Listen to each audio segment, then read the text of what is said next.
Queria dar as boas-vindas a todos, uma boa tarde, mais um encontro aqui nos nossos webinários. Estamos hoje aqui com a doutora Patrícia Peck, estamos também, com a Elaine Stoico. Elaine, se eu falar errado o seu sobrenome, você me corrige, tá bom? Tá Especialista bom. em privacidade de dados, uma multinacional alemã. E hoje ela vai compartilhar conosco quais os principais desafios e um pouco sobre a sua experiência, né, na vivência de implementação da conformidade realmente com a LGPD. Mas eu acho que antes... Tem que colocar no silencioso aí, Cris. Vou pedir para o pessoal colocar com o microfone aberto, gente. Vou pedir para o pessoal deixar o microfone desabilitado, por favor. Eu dei um mute para todo mundo. Peck, você também volta o seu, a Elaine também, porque eu acabei dando geral e todo mundo ficou mute, só eu que não. Não, tem que ser assim, tem que ser assim, tem que ter esse poder mesmo aí do administrador. Então, eu pedi para o pessoal ficar de olho para deixar... O administrador tinha que fazer isso nos grupos de WhatsApp, dar um mute geral também, de vez em quando, né? Verdade, ia resolver muitos problemas, viu? Tem bastante tempo que eu não vejo o André Pitkovski, que estou vendo que ele está aqui também. Que bom. Oi, André, você está bem? Que legal. O bom de ver todo mundo numa janelinha assim, né, gente? Que divertido isso, né? Olha que legal. E não vai para vendo de todo entrar, mundo. Olha viu? o Davis ali. Oi, Davis, acabei de ver você. Você fica tão bem de boina. Olha que legal, né? Isso aí, hoje o clima está mais frio aqui, não é verdade? Agora, Davis, você deu sorte de estar no Brasil, viu? Toda vez que fico pensando que você podia estar lá em Miami, tá passando esse aperto danado que está rolando nos Estados Unidos, né? Tá mute o seu, Davis. Não sei por que não está saindo o som do seu. Eu tenho passagem para depois da manhã, Patrícia. Apareceu. Vou estar em Minneapolis. Cancelou tudo, Patrícia. Então, eu ia falar que sua passagem não vai rolar, não. Né? Acho que... Eu nem liguei ainda para a companhia aérea para cancelar. Vou ter que cancelar, Patrícia. Você acredita? Eu acho que eles já cancelaram por você, pelo visto. Automático. Gente, então vou aproveitar e apresentar também para quem não conhece o Davis. Falei da Elaine, para quem não conhece o Davis, especialista em segurança da informação, é DPO também, doutor em administração. Tem aí uma bagagem super 10 para compartilhar conosco, né? E acho que é legal comentar, né, Davis, da ANPPD, né? Você como presidente da Associação Nacional dos Profissionais de Privacidade de Dados, né? Depois você dá uma palhinha aí e fala um pouco disso para todo mundo também. Claro, com certeza. Então, acho que a gente pode começar, Peck. Você acho que podia fazer uma abertura, não sei se todo mundo que está aqui, eu acho que já conhece um pouco da LGPD, ou se pelo menos está procurando mais conhecimento, é porque né, o básico já tem o que é LGPD. Mas, enfim, a função do DPO, que foi estabelecida pela própria lei, né? Então, agora a gente vai compartilhar, passo a palavra para a Patrícia, para fazer também uma abertura, e aí a gente continua com a Elaine e com o Davis. Legal, obrigada, Cristina. Primeiro eu agradeço, né, essa oportunidade. Hoje à tarde eu estava até com uma colega, a gente recebeu até uma mensagem de uma jovem profissional aí de mercado lá do Sul, lá do Rio Grande do Sul, e ela disse, eu estou fazendo um curso de especialização, não tive a chance ainda de ter aula com a PEC, mas pelas lives e pelos conteúdos da internet está sendo ótimo, então eu fico feliz, né? Acho que a gente tem que fazer do limão à limonada essa oportunidade que o isolamento social está dando, da gente compartilhar conhecimento aí com todos através aí do uso das tecnologias. Eu e a Cristina já há muitos anos juntas, né? Temos sempre trabalhado bastante pelas iniciativas de educação à distância, inclusive quando eu conheci o Davis também foi por conta dele acreditar muito também em educação à distância, em trabalhar com as aulas online, e seguimos aí com essa missão, né? E, logicamente, agradecer a Elaine por dedicar uma parte do seu tempo, né? Nós sabemos que estamos todos com muito trabalho, ainda mais quem já atua em setores assim relacionados à saúde, à farmacêutica, entre outros, né? Que a gente está sabendo aí como os clientes, a gente tem clientes que são indústria, que estão direto trabalhando, a gente trabalha com indústria de alimentos, por exemplo, Elaine, que estão numa velocidade máxima, 3 turnos de produção para poder repor, né, a alimentos. É impressionante como estamos com uma demanda grande, né? Assim como com certeza a indústria farmacêutica, o próprio varejo, né? Na parte de farmácias, tá? Estava comentando que a gente precisou ajudar muitos clientes para fazer o seu Go Digital, né? Usar o home office, instituições de ensino que tiveram que ir para a educação à distância. Agora estou falando do ensino fundamental, do ensino médio, não estou falando só das universidades que muitas vezes já tinham até programas, né, de e-learning, de educação à distância. Então, assim, tem sido realmente um período curioso de estarmos, assim, como a gente fala, né, juntos à distância, e de um aprendizado muito grande. E eu acho que a temática da formação do DPO, a gente quis fazer essa web hoje para essa discussão, acho que é um debate coletivo, né? A gente tem trabalhado esse tema. Eu tive a oportunidade de estar no lançamento, que foi um final de semana, o Davis organizou, né, ali na Assembleia Municipal de São Paulo. Praticamente foi o final de semana que estava começando o isolamento social, começando a pandemia, e assim conseguiu ainda fazer a agenda, e que a iniciativa justamente reunir essa troca, né, de melhores práticas, porque temos muito que nos capacitar, que nos habilitar. Eu costumo dizer que a previsão do artigo 41 do que tem que ser um DPO, o encarregado de dados pessoais, espelhado pelo Regulamento Geral Europeu, o GDPR, é quase como dizer que ele tem que ser um super-herói, né? Porque a quantidade de funções, de atividades colocadas ali, até quando a gente vai debater isso na área pública, é um acúmulo de funções muito grande, de habilidades distintas, né? Você olha ali, quando você olha os itens do artigo 41, né? Quando você diz, você vai atender requisições de titulares, só por aí, né? Quando você fala titulares genérico, né? Você tem vários perfis de titulares distintos. Você tem um titular que pode ser consumidor final, que é uma característica totalmente específica. Você tem um titular que é funcionário, que é outra característica totalmente diferenciada. Só aí eu posso ter que ser ou a pessoa do saque ou a pessoa do RH. Ou seja, são perfis assim de conhecimento, de uma bagagem totalmente distinta para tirar dúvidas e para poder fazer um fluxo de atendimento de titulares. Eu posso ser um titular que é um investidor da empresa, uma área de RI, se é uma empresa aberta em bolsa, por exemplo.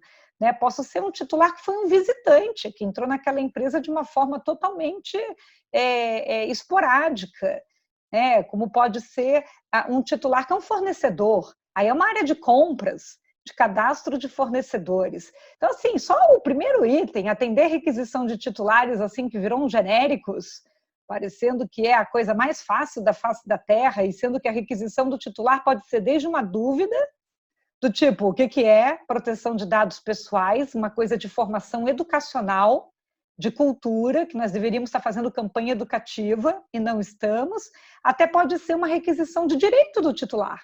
Ele querer exercer direito de apagamento, e aí eu tenho que saber se eu posso ou não apagar, eu tenho que iniciar um protocolo, eu tenho que, nesse protocolo iniciado, tem que contar prazo, eu tenho que fazer uma verificação se está dentro de prazo legal, se eu tenho, quer dizer, existe todo um trabalho ali, né? E se ele ainda perguntar sobre alguma coisa que pode acontecer de simplesmente não estar regulamentado pela autoridade, porque a gente tem uma série de artigos não regulamentados, como transferência internacional de dados, como portabilidade, aí eu vou fazer o quê? Porque é capaz da lei entrar em vigor e não ter ainda a NPD, a autoridade, né? Então, eu ainda tenho que preparar isso. Esse é só o primeiro item. do trabalho do DPO. Aí vamos para o segundo, né?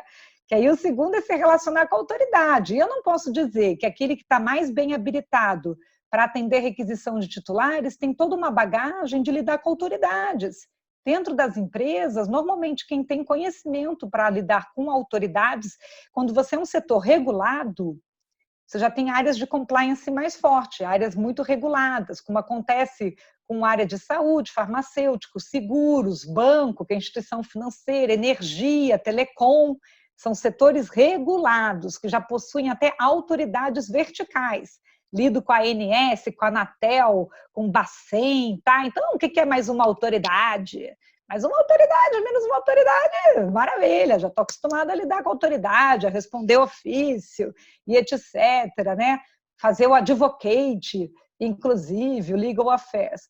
Mas essa é uma legislação horizontal para todos os setores econômicos, são mais de 40 setores econômicos.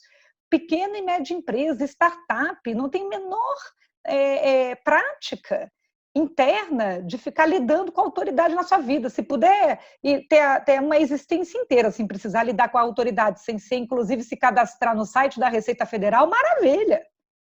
A maioria das empresas não quer ter que nunca, nem lidar com polícia, nem lidar com autoridade nenhuma, né? Se possível. Então, assim, por quê? Porque normalmente não são nem setores com regulamentação específica do ponto de vista econômico. Então, o item 2, ele exige um conhecimento, ou é do jurídico, é do compliance, você vai ter que contratar um terceiro, você tem que estar associado a uma associação que já faz esse tipo de trabalho para os associados. Aí vamos para o item 3, né? Então, todo mundo. Não, olha só, por isso que eu estou dizendo que é um super-herói, né? E aí você vai dizer assim que aí tudo isso está numa pessoa e ela já está pronta, né? E aí você, de repente, olha hoje, num LinkedIn, tem gente que já é o quê? DPO há 10 anos? Por favor. Não. Né? A pessoa ela pode ter uma experiência de mercado em várias áreas, em área de privacidade, de consumidor, de jurídico. Ela pode tirar uma certificação atual de DPO, mas não quer dizer que ela já exercitava o ofício do DPO da LGPD ou do GDPR o tempo todo, porque não deu tempo ainda para tudo isso, né? Então, quando você vai para o item 3, que diz que você tem que disseminar o conhecimento sobre proteção de dados pessoais interno nos funcionários, inclusive nos fornecedores, aí você vai para a campanha. Quem é que hoje faz campanha educativa de segurança de informação dentro da empresa? Essa já é uma bola dividida que todo ano tem problema.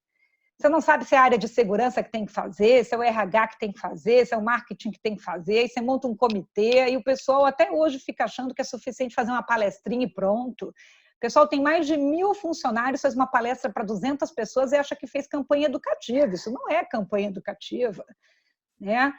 Aí sai resolução do Bacen falando de política de segurança cibernética que diz, você tem que medir, artigo 3 da 4658, campanha tem que medir que o conhecimento foi apreendido. Né? Você tem que alcançar mais de 60%, pelo menos, do seu público. Isso tem que ser feito dentro de um plano. O plano tem que acontecer ao longo do ano, tem que alcançar a integração, tem que alcançar a promoção. Né? Quer dizer, tem todo um projeto aí com várias... Isso é o item 3. Aí, se você tiver um incidente que é uma violação, que não está escrito especificamente no artigo 41, mas está no 48, você vai ter que responder à autoridade. Quem é que tem o conhecimento técnico, então, para poder escrever o relatório específico do 48 para responder à autoridade da violação de dados?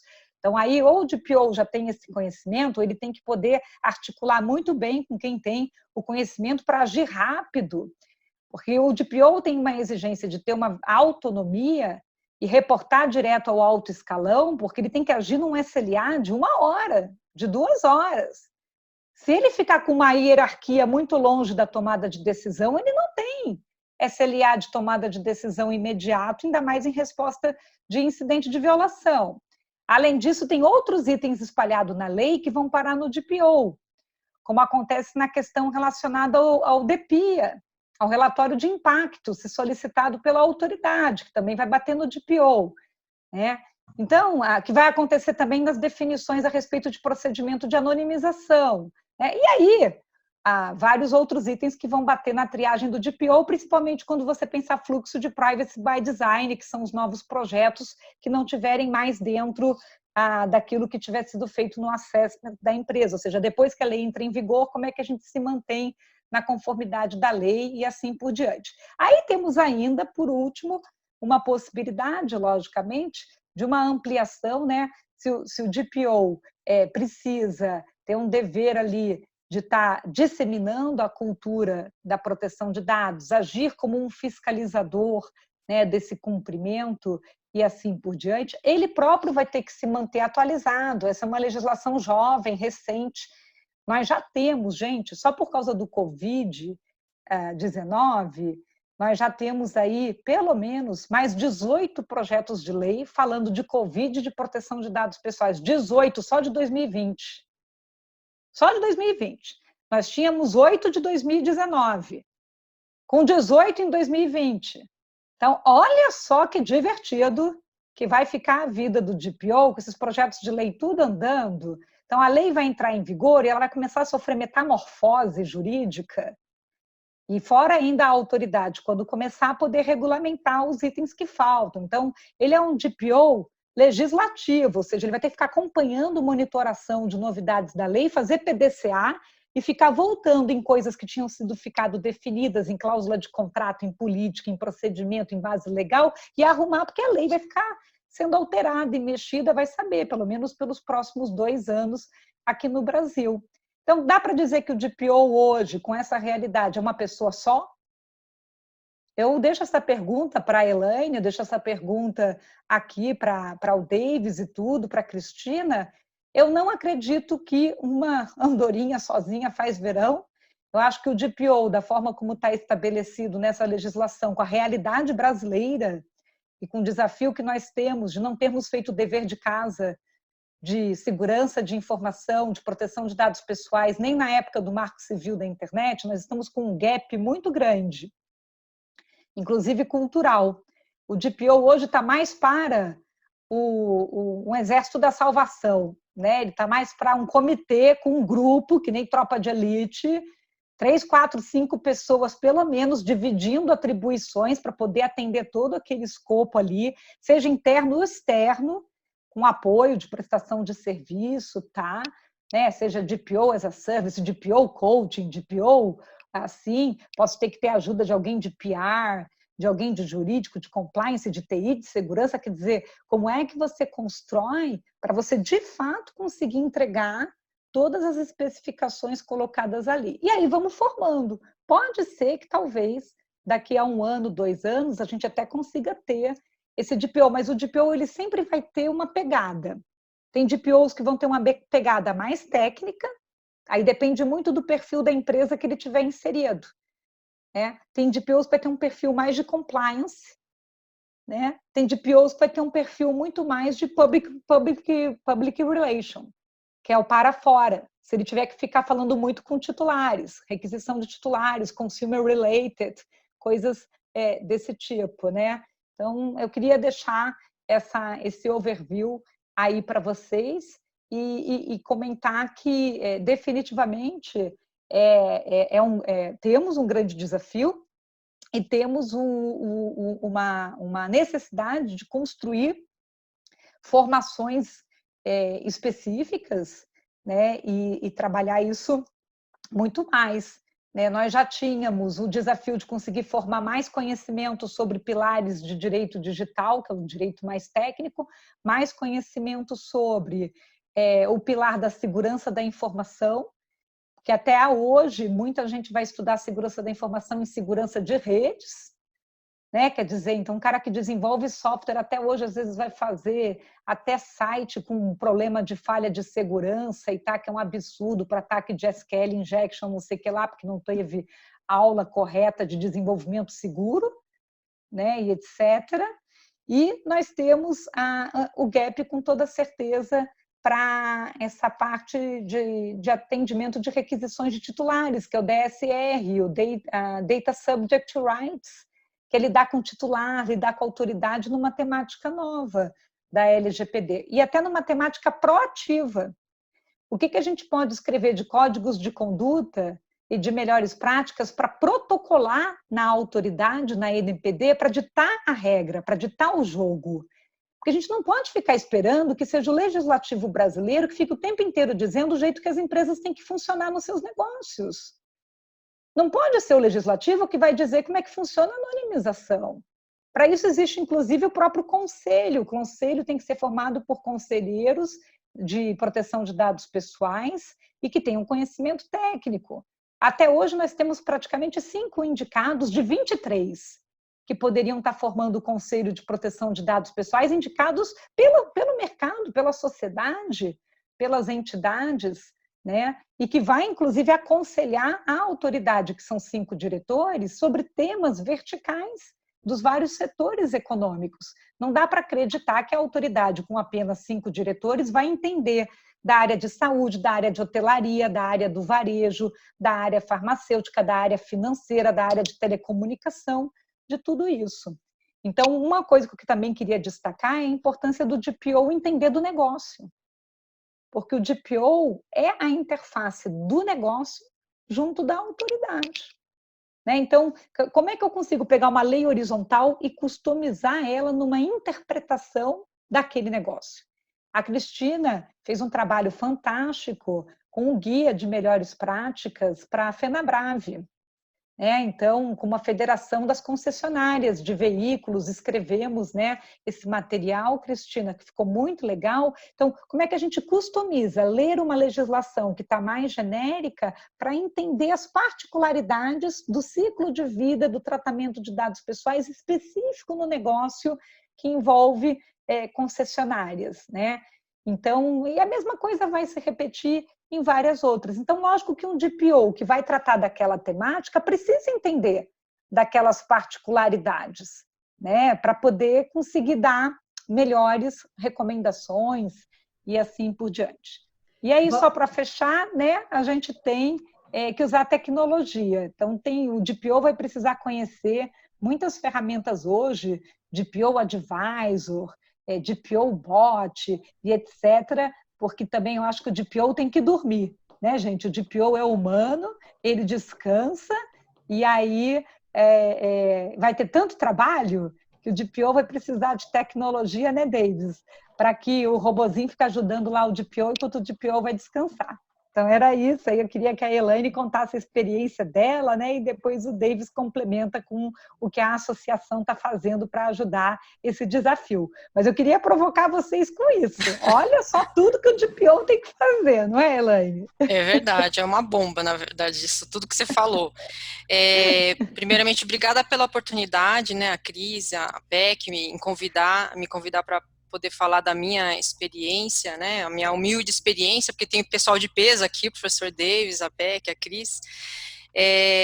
Acho que também para equalizar, eu não sei, a gente tem bastante pessoas aqui, acho que a maioria não me conhece, Meu nome é Elaine Stoikov, eu trabalho na Bayer, é uma empresa alemã, farmacêutica no mundo inteiro, mas boa parte aqui no Brasil a gente está mais para agronegócio, Eu trabalho nessa posição de especialista em privacidade de dados há 4 anos, foi quando começou, quando foi, na verdade, aprovado, promulgado o GDPR na Europa. Então, aí eu acabei já entrando no time de compliance, então a privacidade de dados entrou como item do programa de compliance da empresa, E aí eu comecei a trabalhar, na verdade, na prática, acho que até sem curso, depois da implementação, da loucura da implementação do GDPR, foi aí que eu fui buscar as certificações internacionais para DPO, Então, acho que só para equalizar também a questão do meu perfil também, que muita gente me pergunta, Elaine, qual que é o teu perfil, qual que é a sua formação? Então, muitos, assim, ficam até espantados. Então, assim, eu sou administradora, mas todo o meu background foi TI, sempre trabalhei na área de TI, desde auditoria, controles internos, todas aquelas certificações que até o professor Davis conhece, o White, o COBIT, o Business Process Modeling, fiz pós-graduação em gestão de projetos baseado no PMBOK há bastante tempo. Então, assim, todo o meu background profissional mesmo, até 2016, foi muito TI. Daí eu saí de TI e entrei para a área de privacidade de dados. E o que me espantou bastante é que quando você entra em privacidade de dados, até hoje eu não deixei de ter essa visão de tecnologia, mas tive que aprender metade do que eu faço com leis, com resoluções, conhecer setores, né, resoluções de cada autarquia, né, então acabei convivendo também, e convivo ainda, com os advogados da empresa, né, então que nem a PEC comentou, olha, como é que você faz no dia a dia, né? Então, muitos me perguntam, então onde é que está a privacidade de dados na empresa na qual eu trabalho? Está dentro do time de compliance, né? E o time de compliance, ele não tem só advogados, então a gente tem advogados, tem economistas, tem eu de TI, então é uma equipe mista, né? Eu não sei se todos que estão na audiência aqui entendem que para DPO, né, o Data Protection Officer, ele é um papel que ele tem que ser divulgado, a empresa tem que, o controlador, quem é a sua empresa na qual você trabalha, tem que nomear essa pessoa, divulgar internamente e externamente, né? Que mais? E esse papel do Data Privacy, ele precisa ser independente, né? Então, assim, quando a gente fala de controlador, é um pouco até estranho, parece um conflito de interesse. Eu estou dentro da empresa, mas eu sou fiscalizadora e olhos e a interface para a autoridade, né? Então, a gente precisa tentar ter uma imparcialidade, porque a gente precisa proteger a informação dos titulares dos dados, seja de colaborador da empresa, seja do setor, a gente tem lá médicos, fazendeiros, né, agricultores, farmacêuticos e etc. Porque a parte do jurídico da empresa, ela quer sempre defender a empresa, e nós, como DPO, a gente sempre tem que olhar o elo mais fraco, que é o titular do dado, né? Então, acho que é isso que, inclusive, a lei, que até a PEC comentou, né, os artigos e os incisos, né, então a gente vai receber as reclamações dos titulares, vai atender, precisa ter não é só, eu acho que a gente tem que ser especialista em LGPD ou GDPR, mas a gente tem que ter uma visão mais holística de tudo, porque, por exemplo, no meu dia a dia eu acabo recebendo requisições que tem a ver até com o Código Civil, tem a ver com a lei do saque, código de condutas até dos médicos, né? Então, assim, tem que ter uma visão bem abrangente, não muito rasa, dependendo do projeto que você está inserido, precisa conhecer o projeto, precisa conhecer a área de negócio da tua empresa, para poder dar um parecer baseado, obviamente, no LGPD ou no Marco Civil da Internet, dentre outras leis que a gente tem no Brasil, relacionado à privacidade de dados, inclusive até a nossa Constituição do artigo 5º, né? Então, tem bastante bagagem sobre legislação que eu acabo utilizando até para fazer a minha análise de cada projeto que passa na minha mesa, né? E aqui, o DPO, aqui na empresa na qual eu trabalho, nós somos internos, né, DPOs internos, né, a gente não chegou a contratar externos.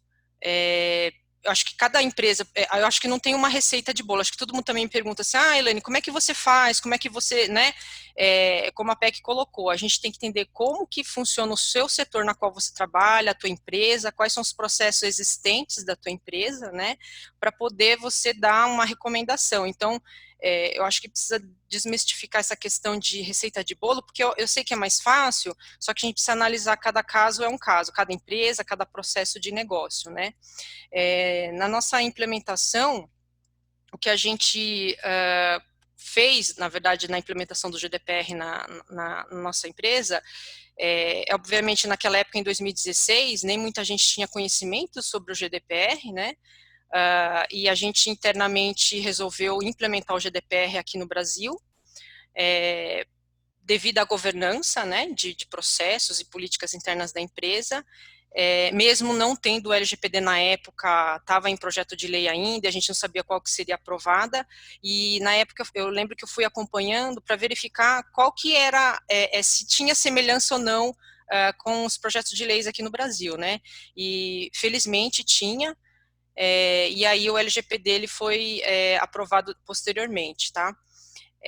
Então, assim, todo o investimento, a gente fez um investimento grande em consultoria lá fora, né, e de ferramenta também. Então, hoje, a gente utiliza uma ferramenta global e que todas as filiais da empresa, ela utiliza, né, fizemos poucas customizações em cada país, e isso foi analisado globalmente de como a gente implementaria o GDPR em todas as filiais, mesmo porque o escopo do GDPR, tanto o LGPD, ele é extraterritorial, a gente não tem como fugir disso, e como a gente é uma empresa mundial, né, global, a gente tem muitos servidores fora do Brasil, os dados não ficam aqui, né, então muitos ficam na Alemanha e outra ficam nos Estados Unidos, né, então não tem por que não, vamos dizer, seguir o GDPR desde 2016, tá?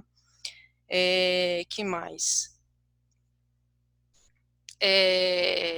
Alguém tem alguma dúvida? Eu tô vendo um monte de chat aqui, eu não tô lendo, Cris, se tem dúvida... Elaine, pode deixar. Tem uma pergunta aqui que teve no início, até quando estava ainda a fala da Patrícia. Bom, o primeiro não foi pergunta, ele falou que saiu uma nota no MPF, né, Ministério Público Federal, sendo contra o adiamento da vigência da LGPD. Então, ele colocou um link aqui para nós. E aí a pergunta do Rodrigo uma vez que o DPO será o super-herói, quanto vocês acham que será o custo do DPO como serviço e como profissional contratado? Tá? Os demais foram alguns comentários, inclusive meus, mas passando links para o pessoal. O Rony, ele diz que tenho dito que apareceu um monte de especialista, né, do dia para a noite, foi referente ao comentário que a Patrícia fez, que a gente praticamente não é uma leitura ou um estudo agora que nos torna especialista na prática, né? A gente vai realmente, com o tempo, adquirindo essa especialidade, esse conhecimento todo e essa prática, na verdade. No meu caso, acho que cada um com a sua vivência também.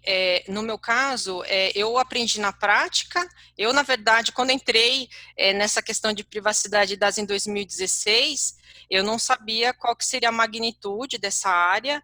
Eu quis abraçar esse novo desafio dentro da empresa e eu fui, né?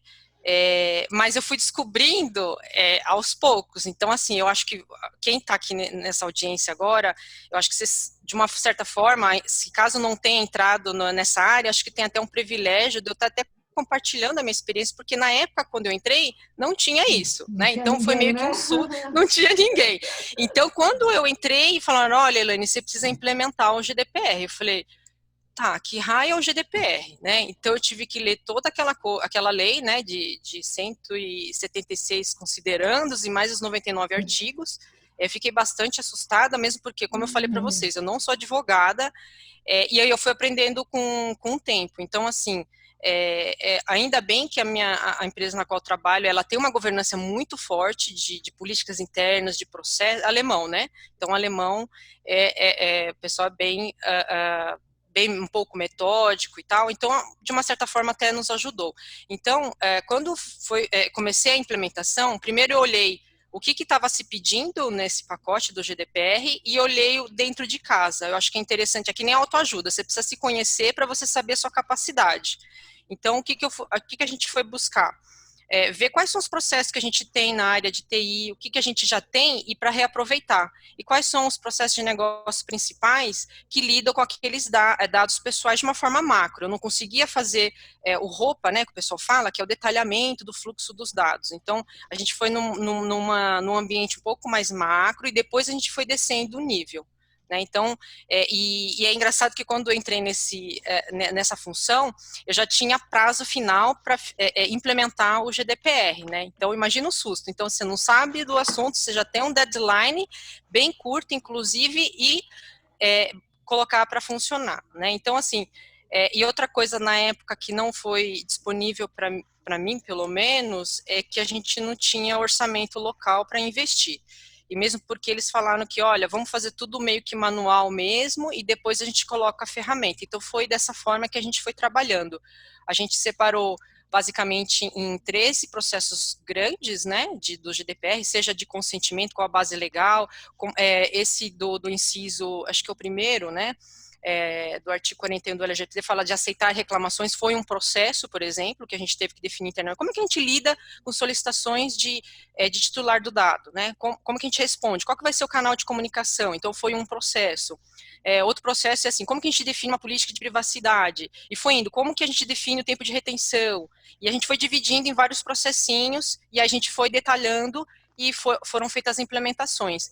E internamente, para a gente implementar esses processos, também a gente teve que testar, né? Não adianta você só escrever um processo e as pessoas, os colaboradores da empresa que precisam, entre aspas, seguir esse processo, eles precisam ser treinados e divulgar esses processos, né? Então, a gente fez dessa forma. Desde 2016 até hoje, a gente faz também muita campanha e muito treinamento, tanto treinamento geral de proteção de dados, funcionário novo que entra, a gente chama de onboard, isso eles recebem esse treinamento, tá? É lá do sistema do RH, e também tem treinamentos específicos que eu acabo ministrando internamente, esses treinamentos para os colaboradores, principalmente nessas áreas, que até a PEC falou, né, marketing, RH, quem são os setores, né, da tua empresa que lida muito com dados pessoais, né, então é um treinamento bem pesado, tá?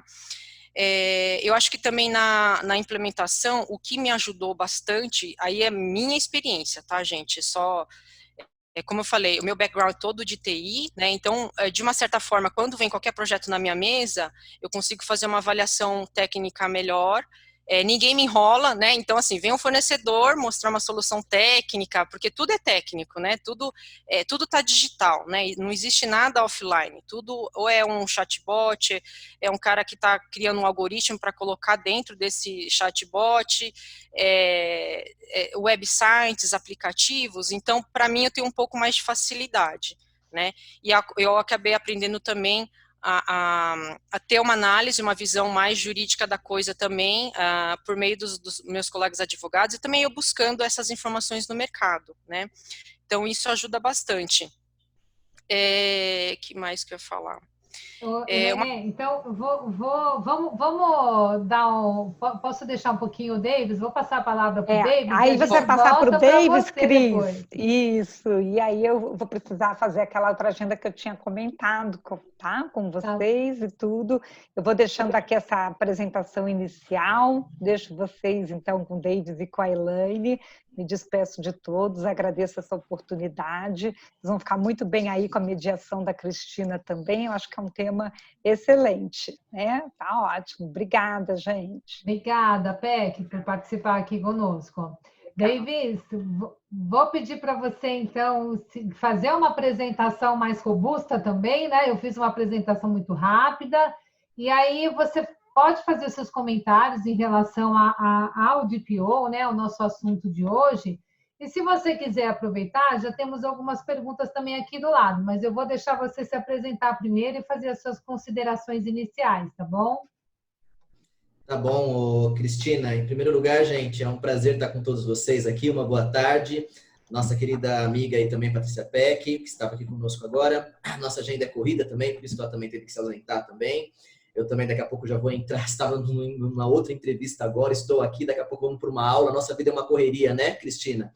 Com certeza. Estamos aqui e é um prazer estar aqui com vocês, gente, começando a compartilhar esse conhecimento. A Elaine falou muito bem agora, a Patrícia, e com esse tema maravilhoso, gente, que é expectativa versus desafio. Sem perder tempo, gente, já vamos colocar 3 expectativas aqui. Muitos DPOs, Cristina, têm chegado para mim e falado: Davis, estou louco para a LGPD entrar para ter essa expectativa. Primeira expectativa, que muita gente que me procura, pessoal, para falar sobre DPO.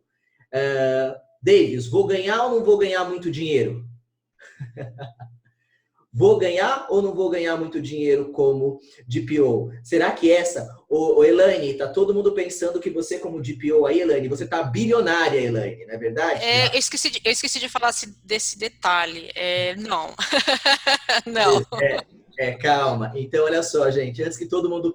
Essa é uma das coisas que quando a gente fala que eu atuo como DPO, e eu também, gente, até respondendo o que a Cristina acabou de falar, eu mesmo já atuo com LGPD também, com GDPR, desde lá da Europa, sou DPO também, sou profissional de segurança da informação, sou da área técnica de segurança, da área bem técnica mesmo, pen testes voltado para redes, servidores, pen teste de ambientes, ethical hacker, etc. E atuo com GDPR desde lá da diretiva 9546, que atuava lá na Europa. E também atuo nos Estados Unidos, etc. E formo muitos DPOs aqui, tanto que na área de segurança da informação, aqui no Brasil, eu fui um dos primeiros DPOs. E essa é uma das coisas, pensando nesse nosso tema, desse nosso webinar, que muita gente pergunta: Davis, vou ganhar muito como DPO? Agora é a profissão do momento. Já vi até que colocaram comentários lá, tá um pouco prostituído isso, porque muita gente se auto-intitula DPO, não é verdade, gente? Como a Cristina acabou de falar, a Patrícia também falou, e eu vou deixar ali, para quem não me conhece, vou deixar ali depois os links lá para vocês manterem contato comigo, eu coloquei ali no chat. Pessoal, prostituído, DPO, são os mitos para ser DPO, né? Muita gente fala que é só eu ler a lei já posso ser um DPO. Pelo amor de Deus, quanta gente falando isso. Só eu ler a lei eu já posso ser DPO. Que mais que tem de mito, gente? É só criptografar tudo. Eu ainda como profissional de segurança, o que eu ouço disso? Vai entrar LGPD? É só criptografar tudo. E o André Petkovic, meu amigo, tá rindo quando eu tô falando isso aqui. É só criptografar tudo, já dá para ser DPO, já dá para deixar a empresa adequada com a LGPD. O Davis, só criptografar, e eu já escutei muito também, é só anonimizar, como se fosse tudo muito fácil, né? Isso mesmo, né, Cristina? É só criptografar tudo, Pelo contrário, Cristina, eu tenho dó da pessoa que fala que é só criptografar, porque, meu querido, se você criptografar tudo, você elevou o nível de segurança, coitado do seu hardware, vai aumentar o processamento, vai deixar o processo mais moroso. Então, quer criptografar tudo? Coitado do delay que vai ter. Imagina se toda a comunicação a gente colocar uma VPN, sei lá, com um L2TP, 512 bits de criptografia. Lembra o protocolo TCP/IP? Eu não vou ficar entrando muito detalhe técnico aqui, mas, meu querido, tem que fazer um SYN, ACK, tem que abrir o protocolo antes de passar para cada RUP. E imagina se isso tiver criptografado, o nível de processamento para quebrar, para chegar na informação, ler o cabeçalho dos dados para poder encaminhar para o próximo RUP. Quem é técnico da área de TI está entendendo o que eu estou falando aqui. Cai a performance. Isso mesmo, Lani. Acaba a performance. Então, não é só criptografar tudo. Esse é um mito. A anonimização, como a Cristina falou, é um outro mito. Quer um outro mito também, gente? Anotem aí os 3 mitos para ser DPO, que é esse tema aqui da nossa aula de hoje, que é desse nosso webinar. O primeiro, como eu falei, é só ler a lei já pode ser o DPO. O segundo é só criptografar ou só anonimizar. E o terceiro, gente, tem gente que acha que é só pedir o consentimento.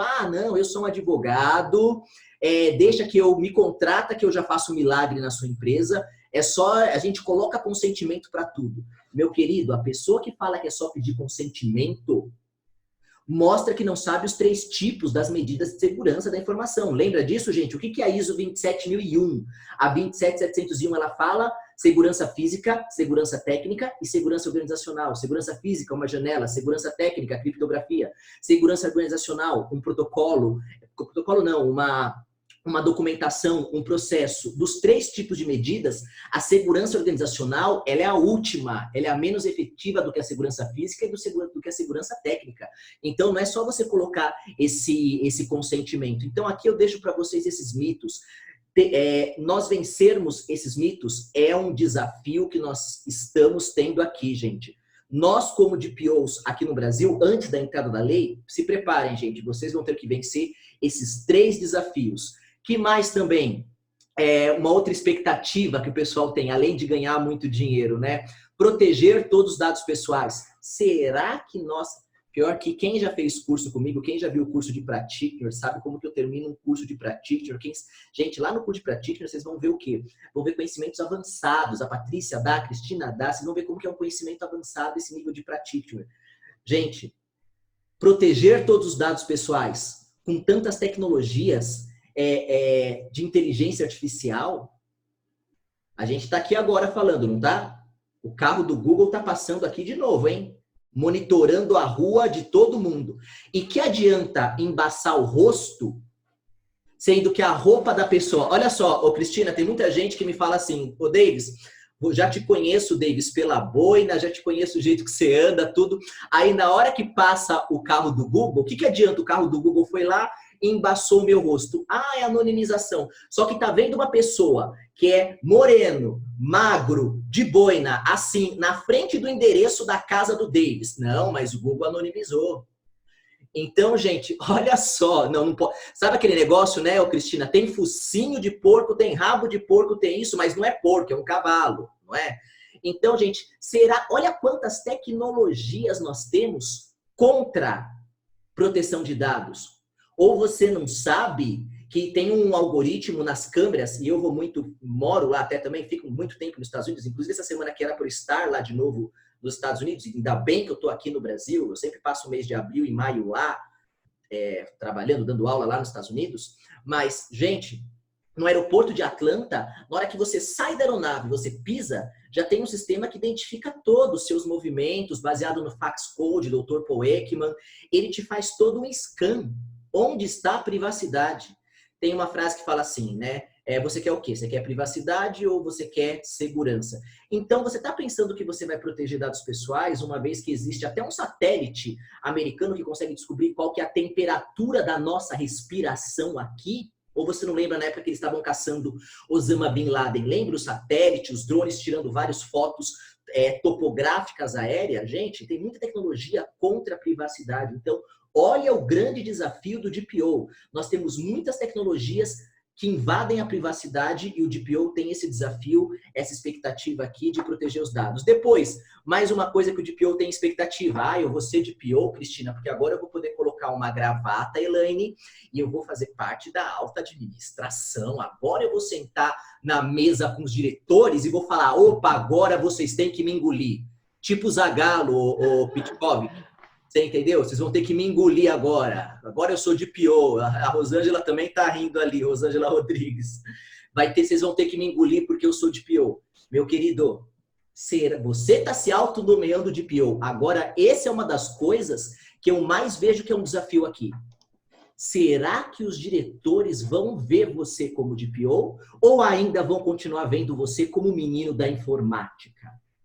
Ou como estagiário em LGPD? Está aí mais um desafio que nós temos que vencer.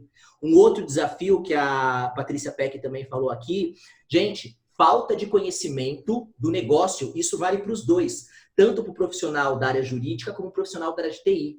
Eu sempre recomendo, você que quer ser DPO, cuidado, não seja um DPO pato. David. Sabe o que é DPO pato? O DPO pato é aquele que sabe de tudo. É aquele que chega lá, eu ataco. Gente, calma, qual que é o seu background? Você é um advogado, você passou a vida inteira dando consultoria para empresas da área do comércio, empresas da área da saúde, empresas da área da educação. Que tal você assumir como DPO daquilo? Porque quanto maior é o seu conhecimento do negócio que você vai proteger, maior vai ser a maturidade do processo. Você vai conhecer a parte de maturidade de processos. E aí também eu falo para você uma coisa, gente. Me preocupa o DPO que só é técnico, que só é jurídico e não conhece do business, não conhece de mapeamento de processos. Esquece, para de pensar de DPO. Vocês estão preocupados em querer estudar para ser DPO? Tá, beleza, não é verdade? Conhece processo?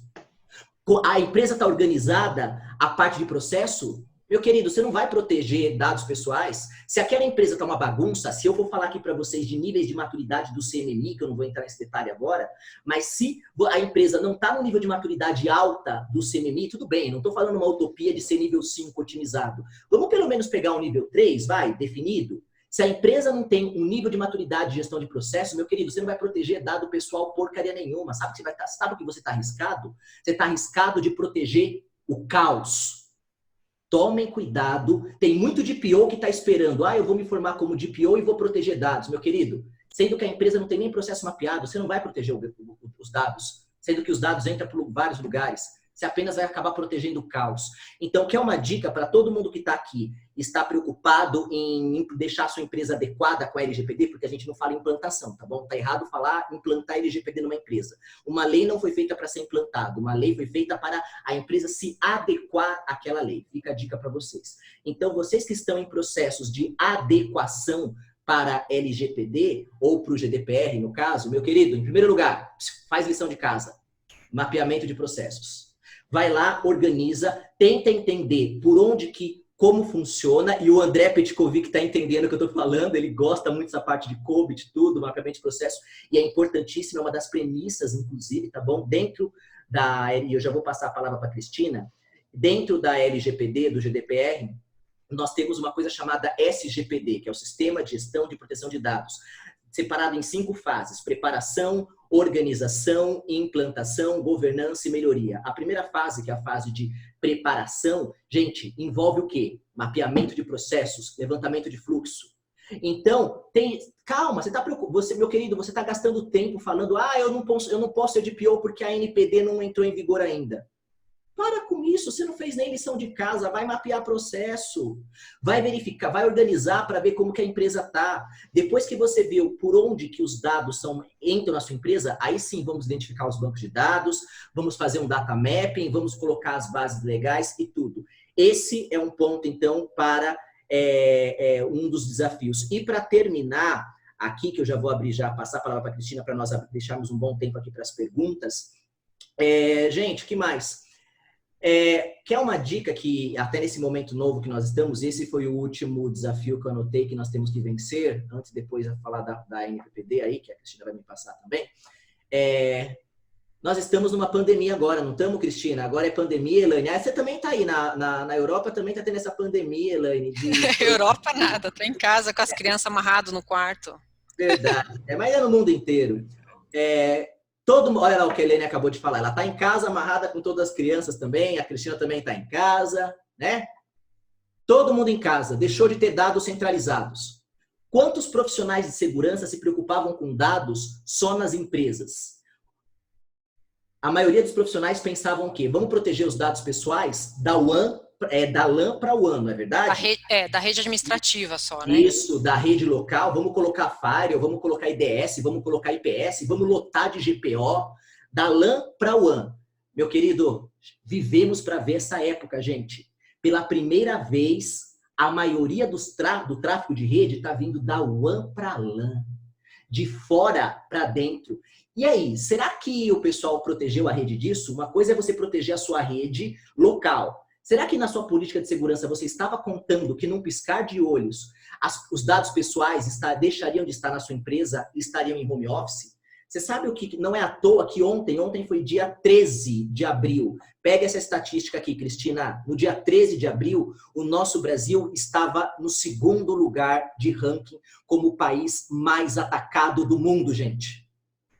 Perdendo só para a Rússia. O que tem de similaridade com esses 2 países, Rússia e Estados Unidos, nesse exato momento, são os 2 países que o coronavírus está aumentando. Nós estamos entrando no pico agora do coronavírus, não é verdade? E muita gente trabalhando de casa. Você está utilizando o mesmo computador para trabalhar, que é o mesmo computador que seu filho está jogando? Para não falar outra coisa que ele pode estar fazendo com o computador, que alguém aqui acha que entendeu o que eu quis dizer? Você está usando esse mesmo computador para acessar os dados pessoais sem antivírus, para acessar onde todo mundo acessa um monte de coisa. Você está usando esse computador para se conectar na rede da sua empresa? Estamos na pandemia de coronavírus. Tudo isso que eu acabei de falar. Se preparem para a próxima pandemia que vai vir. Sabe qual é a próxima pandemia? Pandemia de cyberataques. Não dou 4 meses, não dou 6 meses para isso. Em virtude de muita gente estar trabalhando em casa, nos home offices, sem o mesmo nível de segurança da empresa, se preparem para a próxima onda de ataques que nós vamos ter agora. Pandemia de cyberataques, de ataques cibernéticos. E aí, DPOs, esse é um desafio nosso. Vamos estar preparados para isso? vamos ganhar dinheiro, num bom sentido, vamos ajudar o nosso país. Nós temos muitas outras coisas para se preocupar do que só se preocupar com a entrada da LGPD. Vamos fazer lição de casa. Cristina, a palavra para você. Obrigado. Obrigada, eu que agradeço. David, sempre contribuindo muito com a gente.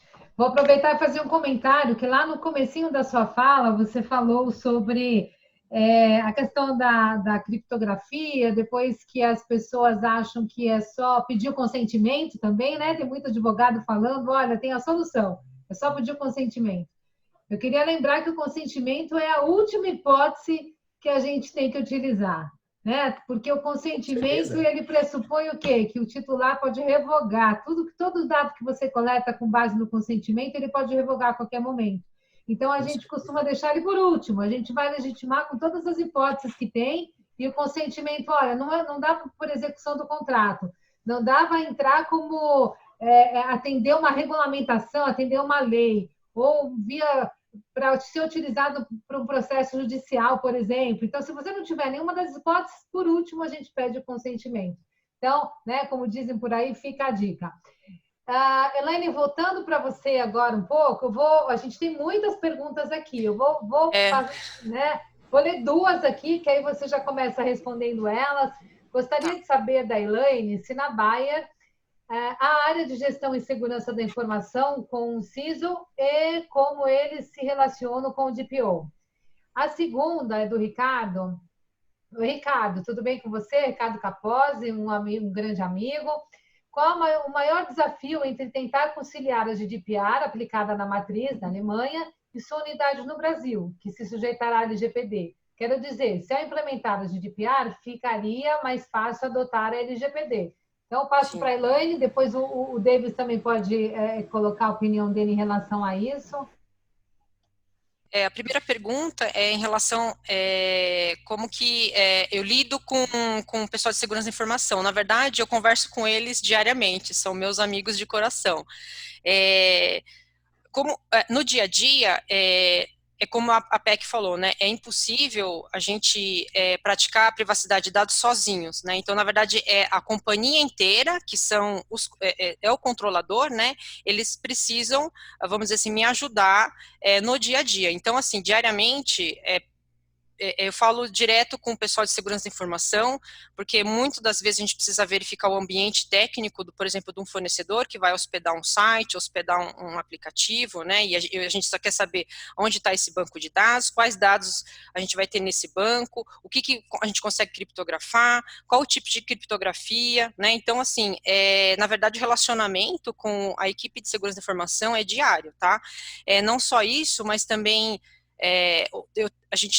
eu trabalho com os outros departamentos também, então, propriamente com o jurídico, né, com a área de compras, porque normalmente a gente vai fazer uma RFP, uma licitação com vários fornecedores, a gente tem uma RFP só para privacidade de dados, para ver se o fornecedor atende esses requisitos. Com a área de marketing também, acho que diariamente, a gente tem divisões de negócio, todas as áreas de negócio conversam comigo diariamente, então, o RH também, então, praticamente, apesar de, vamos dizer assim, eu estou, a Elaine sozinha aqui como a privacidade de dados, mas não, na verdade, a gente trabalha em paralelo com outros departamentos para que o negócio ande, tá? Então, é algo meio que em parceria com os outros departamentos. E aí, uma outra skill, um soft skill aí, é o jogo de cintura, que você tem que conversar com todos os departamentos, ter um viés assim diplomático, trabalhar em colaboração, né, que acho que a economia tá dessa forma, e poder trabalhar junto, né, então acho que é isso, é o espírito e equipe da empresa como um todo, tá? A outra pergunta era, o GDPR e o LGPD, ele tem uma similaridade muito grande, tá? A gente, em outros grupos de discussão que eu participo também, a gente fala que, sei lá, 80% que se você implementar o GDPR na empresa, você tem meio que 80% do LGPD, né? Então, eu preciso hoje, por exemplo, de alguns ajustes que a própria autoridade nacional, ela possa nos dar, né? Então, qual é o tempo que eu vou atender um incidente de segurança? Lá fora, a gente gente corre para atender os 72 horas. Aqui no Brasil colocou um tempo hábil, né?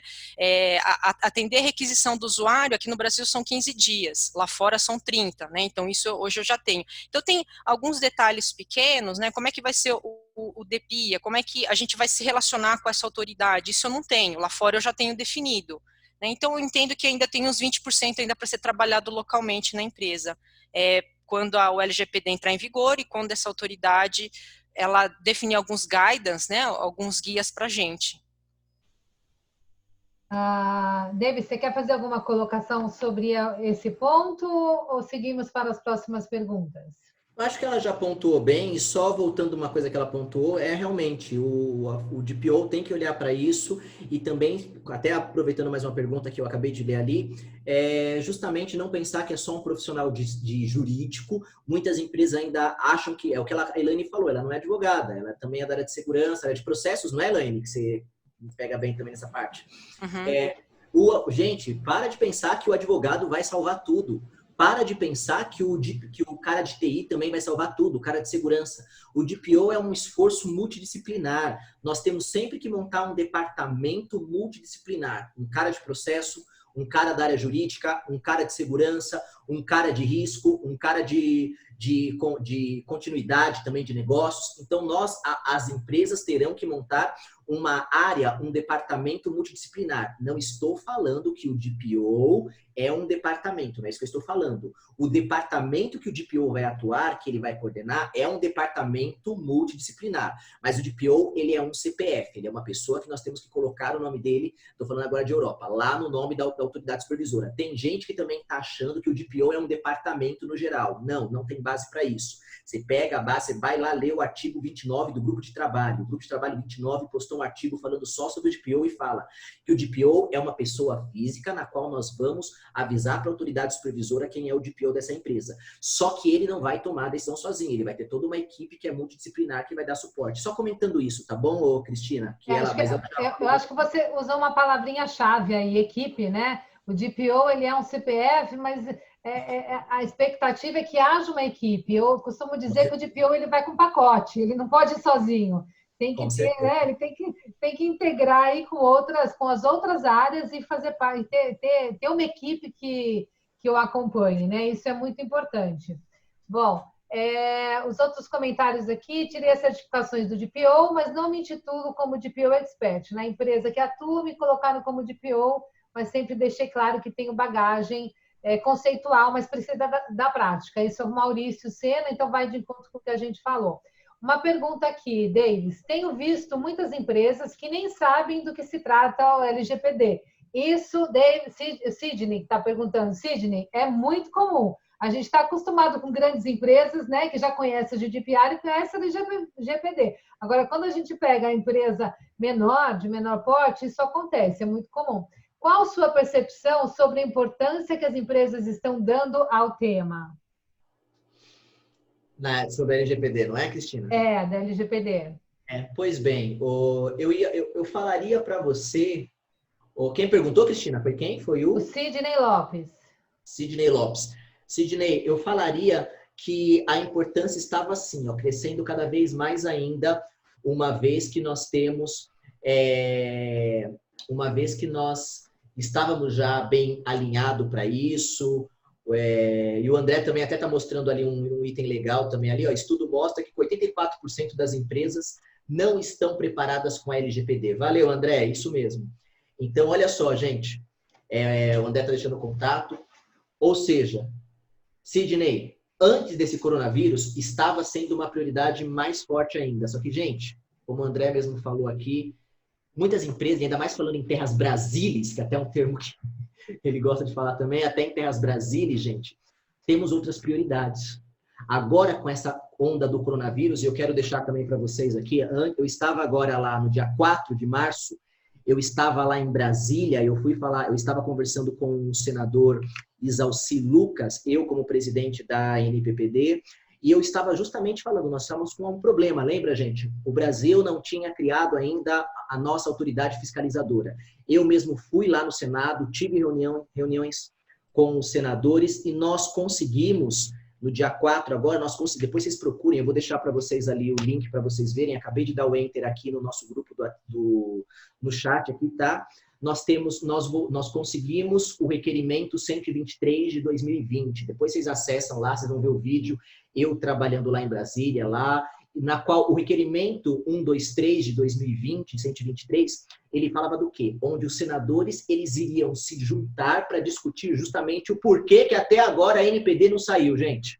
Eu fui lá no Senado, falei, senadores, olha só, os profissionais de privacidade de dados do Brasil, os DPOs, eles estão preocupados que a lei vai entrar em vigor agora em agosto e nós não temos direcionamento. Eu fui lá, fui explicar isso, e aí os senadores criaram lá, se juntaram lá, estava marcado para dia 26 agora de março.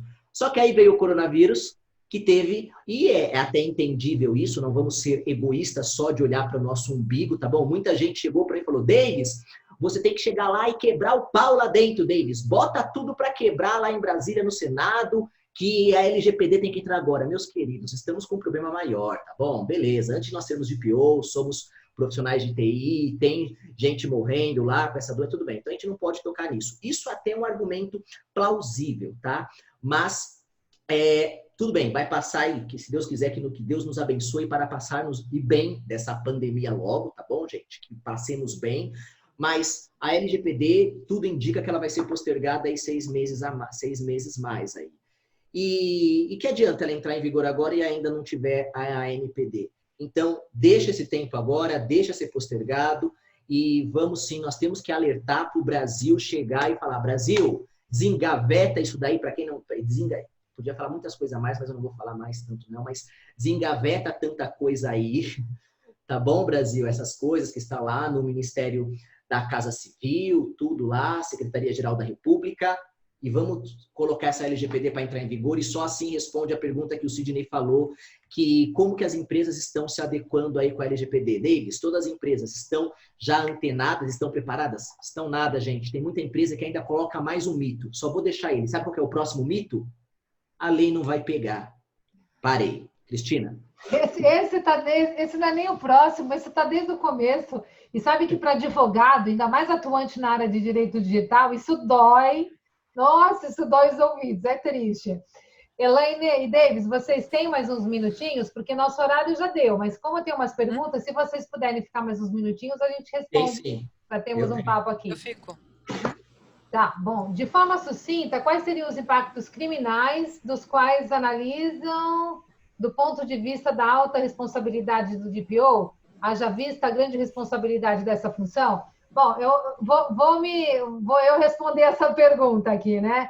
Bom, o que acontece é que não é só o DPO, isso se aplica a qualquer função. Ele responde criminalmente à medida que ele comete um ato ilícito previsto no Código Penal, só dessa forma, tá? A responsabilidade existente, e até mesmo pela que coloca o que acontece de cada cargo, é mais efetivamente também no lado civil, né? Mas você não vai responder, por exemplo, aconteceu um incidente, então o DPO responde? Não, não é dessa forma. Se ele foi negligente na sua função, se ele deu causa, aí é diferente. Isso acontece em qualquer função que você exerce hoje. Então, se a tua função é fazer X e você deixou de fazer, e por conta disso você causou dano a alguém, você pode sim vir a ser responsabilizado, mas não especificamente por assumir a função do DPO, tá bom? E para ser caracterizado como responsabilidade criminal, somente se estiver tipificado no Código Penal. São coisas distintas, civil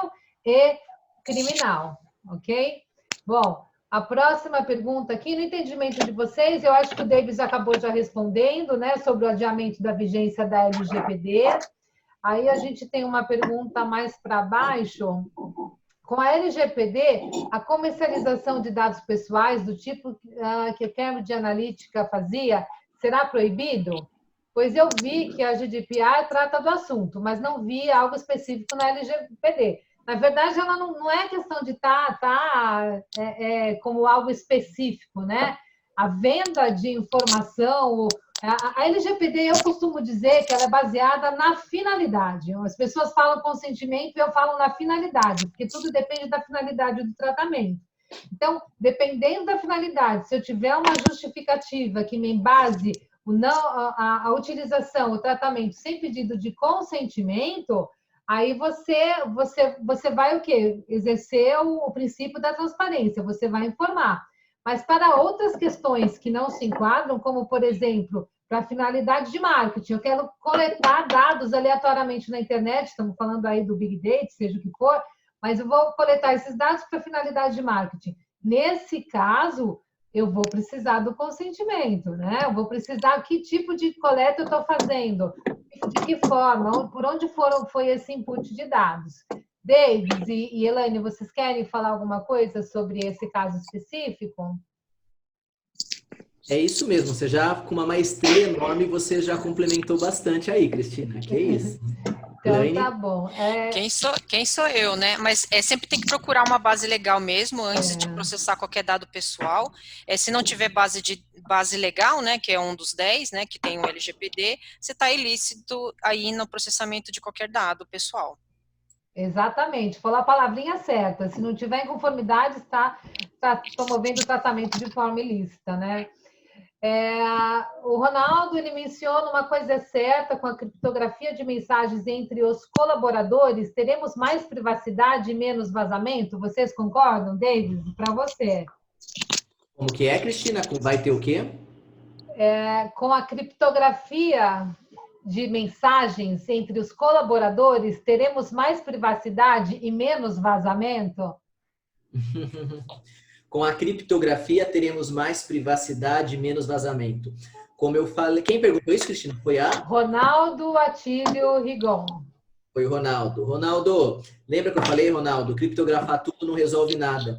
Existe uma coisa, inclusive nós vamos... Já tô até... Vou dar um spoiler para todo mundo, Cristina.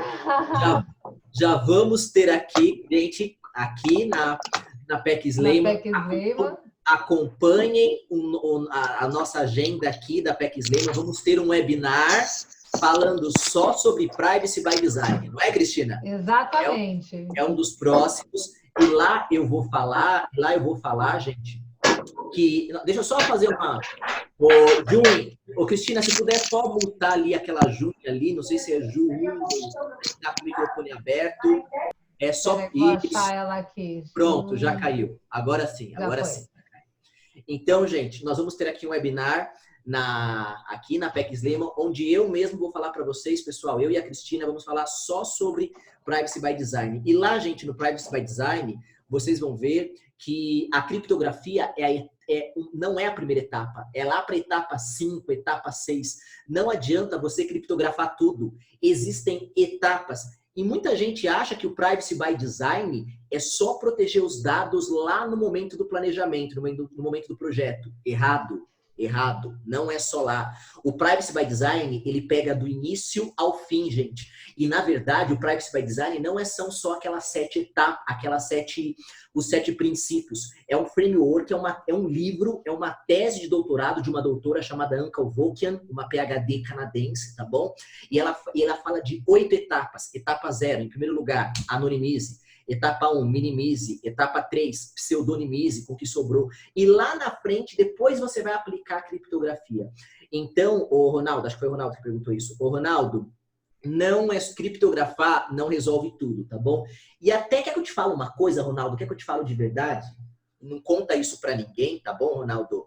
Criptografia resolve agora, com a computação tradicional, beleza? Computação tradicional, lógica booleana, 0 e 1.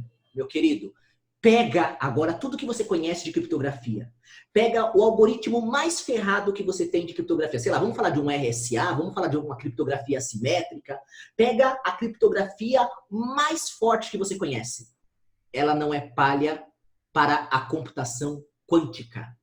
Se preparem, computação quântica, que não utiliza lógica booleana, 0 e 1, sinal binário. Se preparem para a computação quântica, que consegue quebrar o algoritmo mais forte que nós temos de criptografia rápida, que utiliza a lógica paraconsistente. Vamos parar de estudar a lógica booleana, só 0 e 1, binário, e vamos começar a utilizar a lógica paraconsistente, aonde pode ter mais variáveis do que só 0 e 1. Mais 5 volts e 0 volts. Não vamos modular a informação utilizando a lógica normal. Que tal a gente começar a modelar a informação de acordo a nível atômico, utilizando uma computação quântica, nós temos muito mais combinações do que isso. Não é à toa que a IBM já está comercializando o seu computador quântico. Eu não tenho medo e eu não me sinto seguro com o mais forte algoritmo de criptografia que nós temos agora. Mas eu tenho medo da criptografia que vier da computação quântica. Aí sim começa a me preocupar. Pronto, Cristina.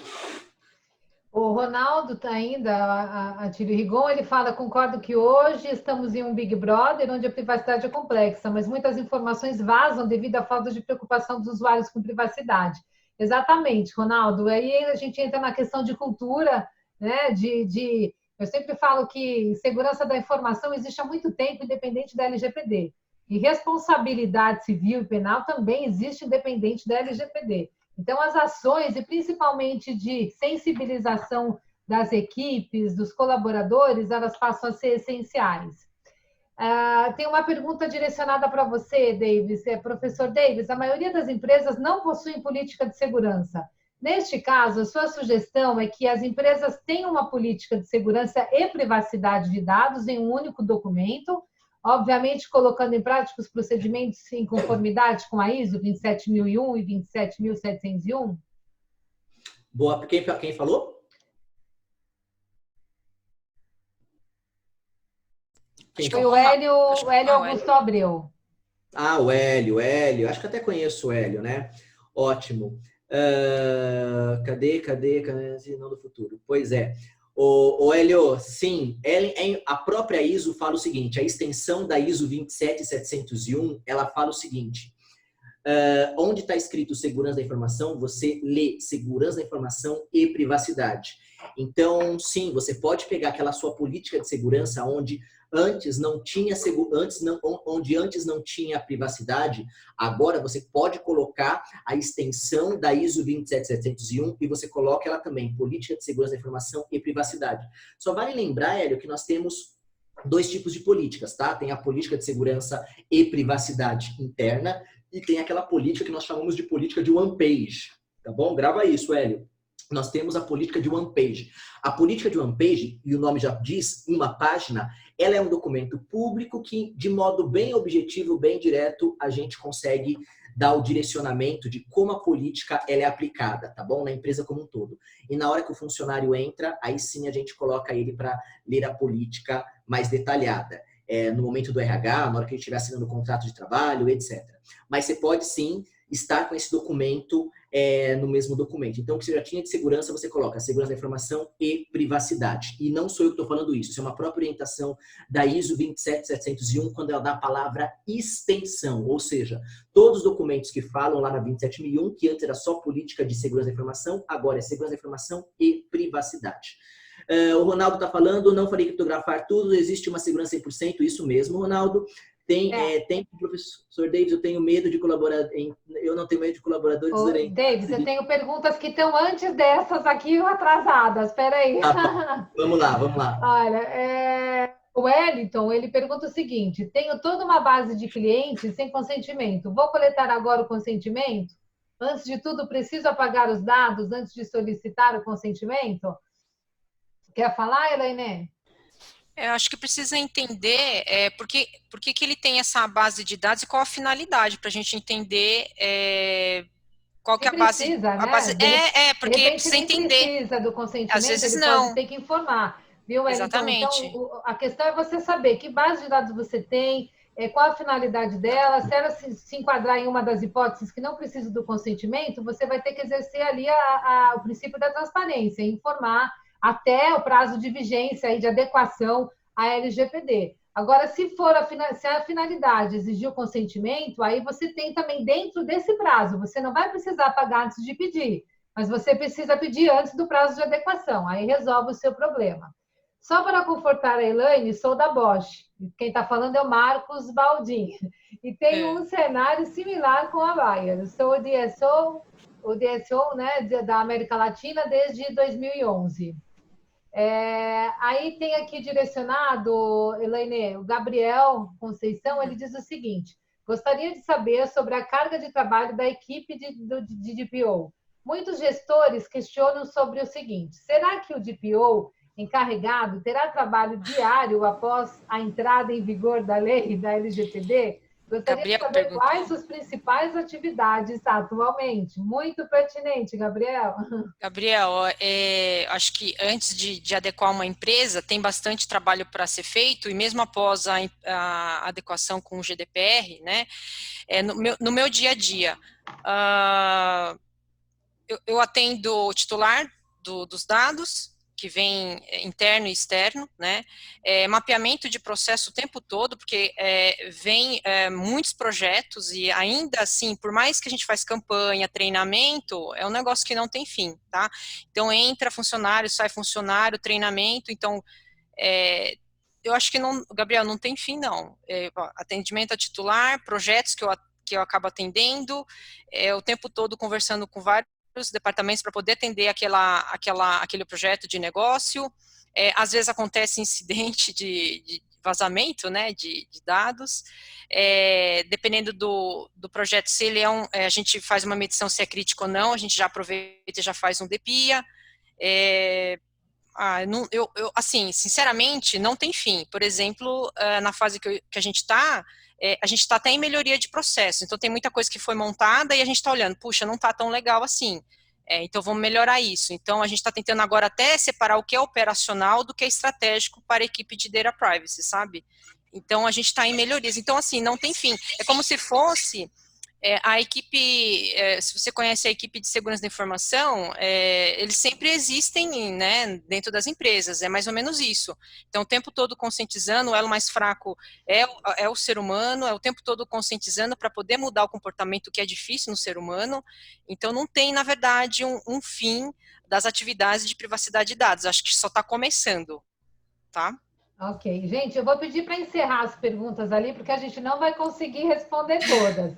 Eu vou passar aqui duas, olha só, o Eduardo Pinheiro está dizendo o seguinte, no governo do Espírito Santo, estamos prevendo na PSI um Comitê de Segurança da Informação para funcionar como encarregado de PO. O que vocês acham, doutora Cristine Davis? Eu vou responder essa e vou passar a próxima para o Davis.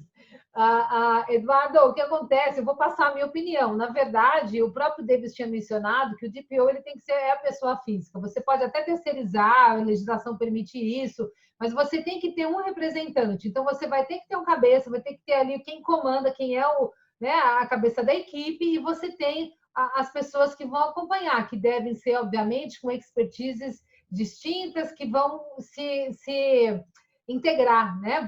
Por isso que a gente fala numa equipe. Você tem que ter ali tanto pessoal de comunicação, pessoal de segurança, pessoal de TI. Então, você vai unir realmente essas expertises e é o que vai fazer toda a diferença. Davis, como pequenas e médias empresas devem se adequar? Algo específico? Olha, Cristina, deixa eu ver, está fora. Olha, Cristina, como as pequenas empresas devem se adequar? Sim, dou uma dica. Não se preocupa com os 65 artigos da lei, tem muito artigo lá que não é aplicado para você.